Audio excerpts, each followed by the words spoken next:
Cintailah kebenaran, maka kebenaran akan memerdekakan kamu. Di dunia ini ada banyak sekali sistem penanggalan. Ada kalender Hindu, kalender Cina, Jawa, Yahudi, dan masih banyak yang lain. Puluhan. Nah, untuk memudahkan komunikasi internasional, supaya ada keseragaman dalam menyebut hari dan tanggal, dipilihlah salah satu yang bisa diterima secara universal. Anda bisa bayangkan, seandainya semua penanggalan-penanggalan itu diakui, ya, terus diikuti, bagaimana orang bisa ya menyampaikan atau berkomunikasi satu sama lain. Yang satu mengatakan Senin, yang lain mengatakan Pahing, yang satu mengatakan tanggal 10, yang lain mengatakan ini tanggal 20, ya, kacau balau. Karena itu perlu dipilih satu tanggal yang universal berlaku umum. Dan kebetulan yang dipilih itu adalah kalender Masehi. Apa itu kalender Masehi? Bagaimana kita merayakan pergantian tahunnya? Apa mana pokok perayaan tahun baru itu? Dan apakah perayaan ini dapat membahayakan iman seseorang, membuat dia menjadi kafir misalnya? Trompet tradisi orang Yahudi. Sambutlah tahun baru itu dengan meniup trompet. Perjanjian lama. Buka kitab perjanjian lama. Ada ditulis. Itu bukan sekedar simbol. Simbol-simbol harus dipahami dengan baik. Saya akan menjelaskannya, tetapi jangan lupa subscribe dulu ya.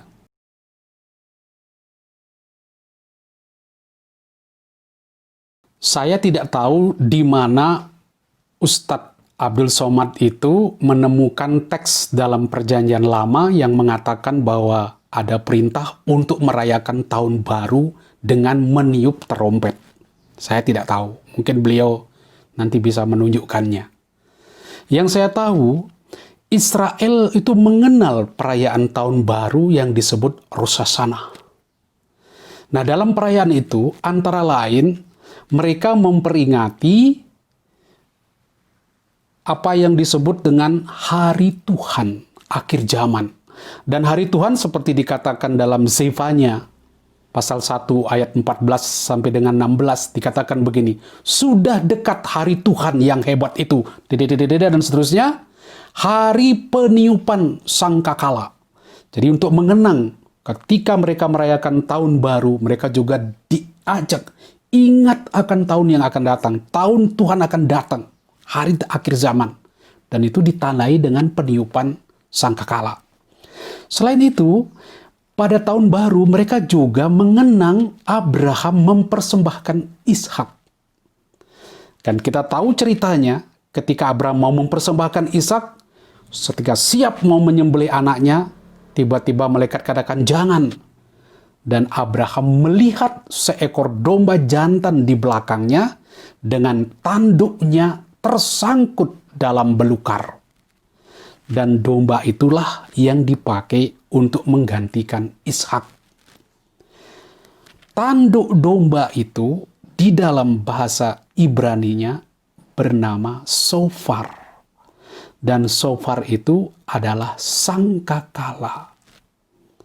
Karena itu, untuk mengenang ini, Israel meniup sangkakala.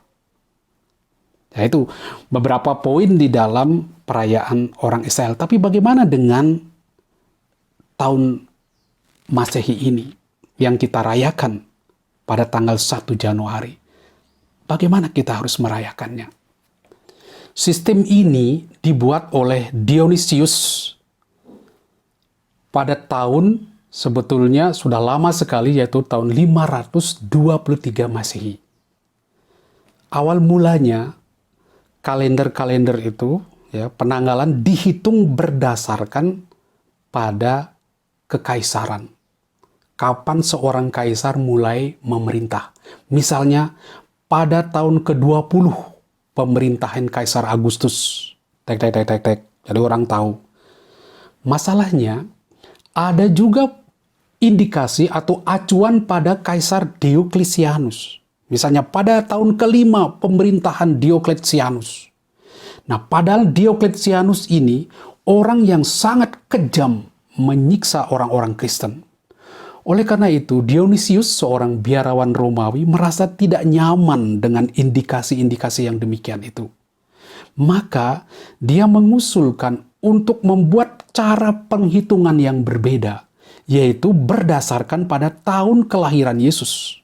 Maka dia membuat satu sistem baru, yaitu yang disebut dengan tahun Masehi. Dimulai dengan tahun kelahiran Yesus 1 Masehi, yang disebut dengan Anno Domini. Setelah itu semua namanya Anno Domini.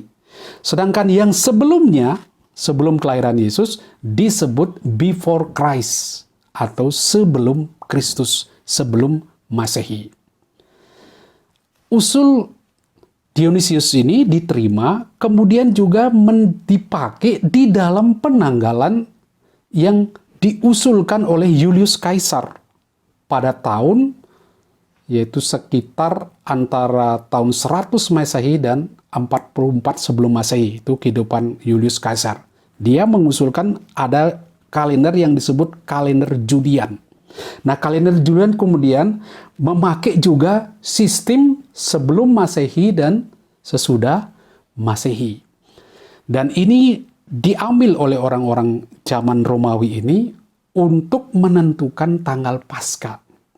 Tapi apa yang terjadi? Sistem kalender yang dibuat oleh Julian, atau disebut sistem Julian ini, kurang begitu akurat di dalam menghitung hari dan bulan dan tahun tentu saja. Karena mengakibatkan dia melenceng dari kalender matahari itu sebanyak 10 hari. Akibatnya, tanggal-tanggal Paskah itu berubah-ubah dan makin lama makin jauh dari tanggal yang ditetapkan dalam Konsili Nicea. Akhirnya dipikirkanlah untuk melakukan perubahan. Mulai tahun 1572 itu diusulkan oleh Aloysius Lilius, seorang ahli fisika dari Italia, agar Paus Gregorius ke-13 membuat satu sistem yang baru, yaitu sistem penanggalan matahari.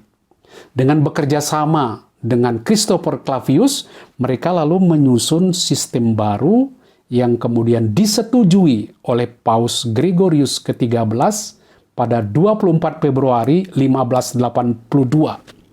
Dan sejak itu, mereka semua sepakat memakai kalender yang disebut kalender Gregorian atau kalender Masehi. Tetapi sebetulnya tidak berjalan mulus. Kalender ini tidak langsung diterima oleh semua kalangan. Ya, ada perkembangan dari hari ke hari, dan baru tahun 1752 kalender ini diterima luas di Inggris, bahkan kemudian di seluruh dunia. Dan Rusia sendiri misalnya baru mengakuinya tahun 1918. Tapi syukur kita sekarang memiliki satu kalender yang berlaku secara umum, secara internasional, dan ini memudahkan kita untuk berkomunikasi satu sama lain. Nah, sekarang persoalannya bagaimana? Apakah ini bentuk kristenisasi? Sama sekali tidak. Ya, ini hanya membantu kita untuk bisa berkomunikasi dengan mudah. Ya, istilah orang Jawa katakan tidak selegenje.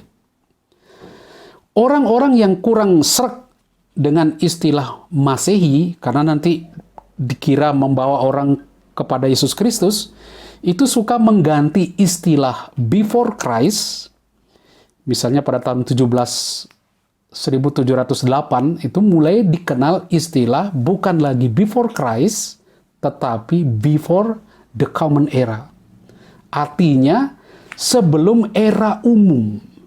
Jadi mereka tidak memakai sebelum Kristus atau sebelum Masehi, tapi sebelum era umum.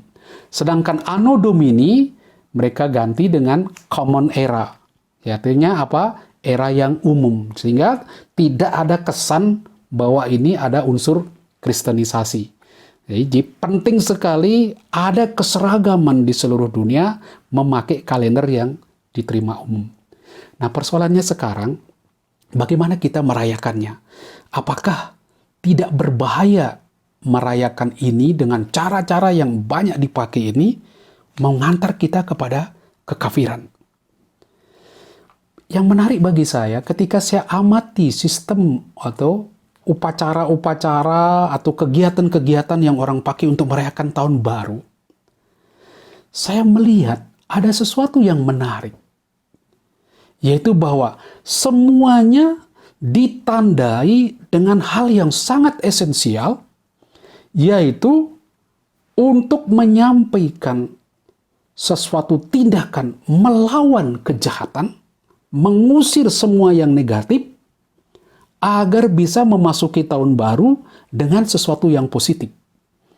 Jadi itu upacara pergantian tahun baru itu dirayakan dengan dua unsur penting sekali, yaitu unsur api dan unsur suara gaduh. Mengapa demikian? Orang berpikir begini, bahwa ketika saya mau merayakan tahun baru, saya akan menghancurkan semua kekuatan jahat, roh-roh jahat, setan, iblis, dan sebagainya, yang menjadi sumber malapetaka dan hidup yang tidak enak, supaya saya bisa memasuki tahun baru dengan hati yang bersih, dengan kebaikan, dan bisa menatap sesuatu nanti di tahun yang baru ini penuh kesuksesan, penuh dengan kebaikan. Oleh karena itu saya harus hancurkan semua yang negatif, semua yang jahat. Lalu siapa yang jahat itu? Ya setan, roh halus, ya nafsu-nafsu kita, kejahatan-kejahatan yang ada di dalam diri kita. Nah, bagaimana itu dirayakan? Saya tunjukkan ada beberapa cara orang merayakan tahun baru. Misalnya di Bali, orang Hindu merayakan tahun Saka itu dengan apa yang disebut ngerupuk.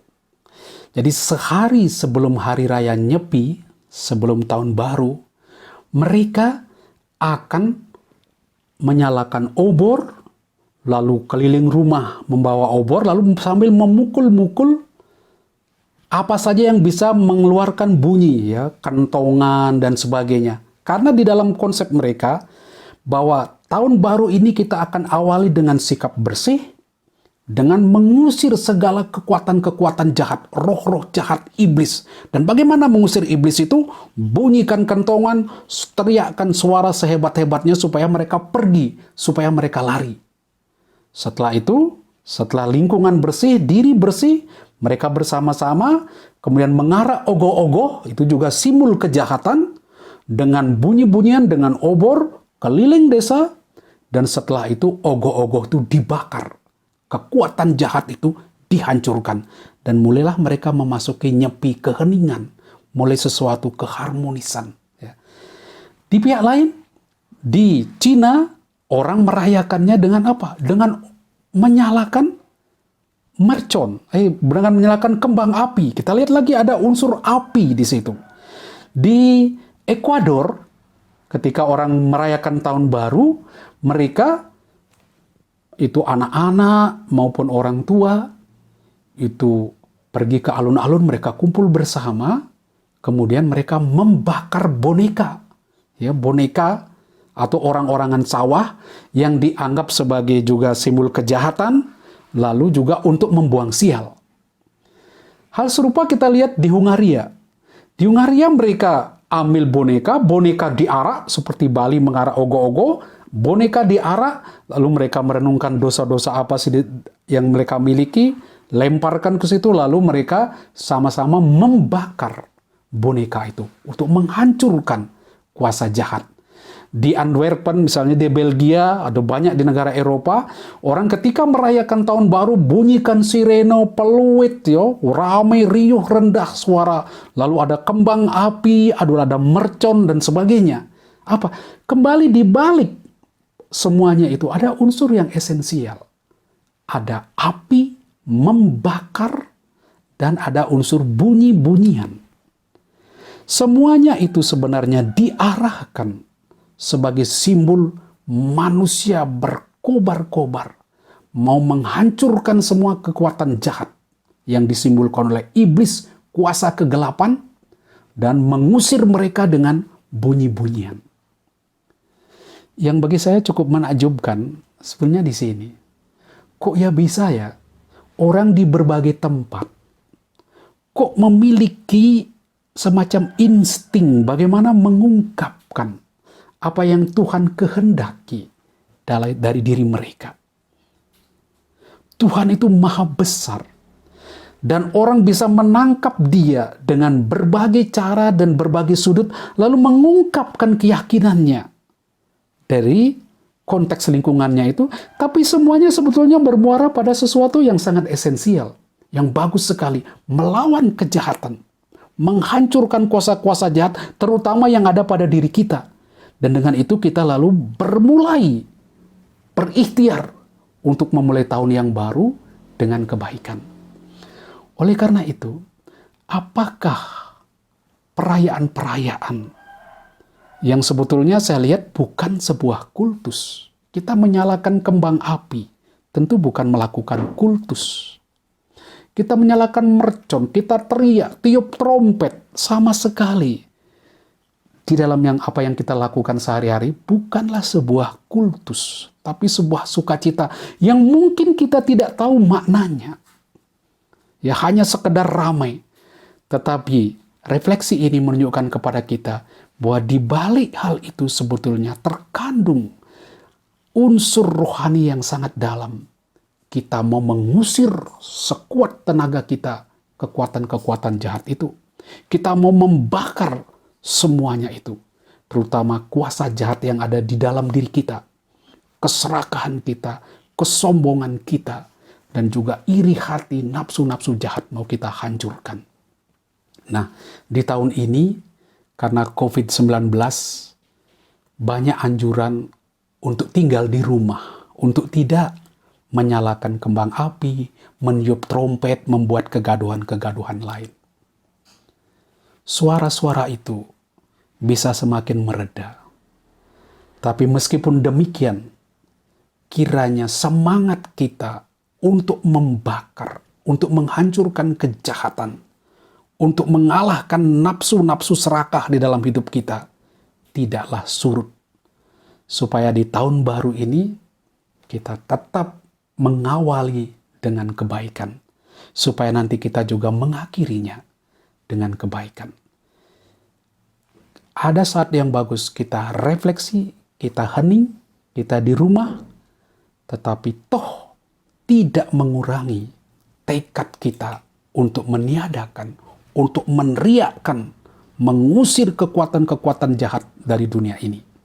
Selamat tahun baru, semoga tahun yang baru lebih cerah dan penuh harapan dan kebaikan seperti yang kita tanamkan di awal tahun ini. Selamat tahun baru.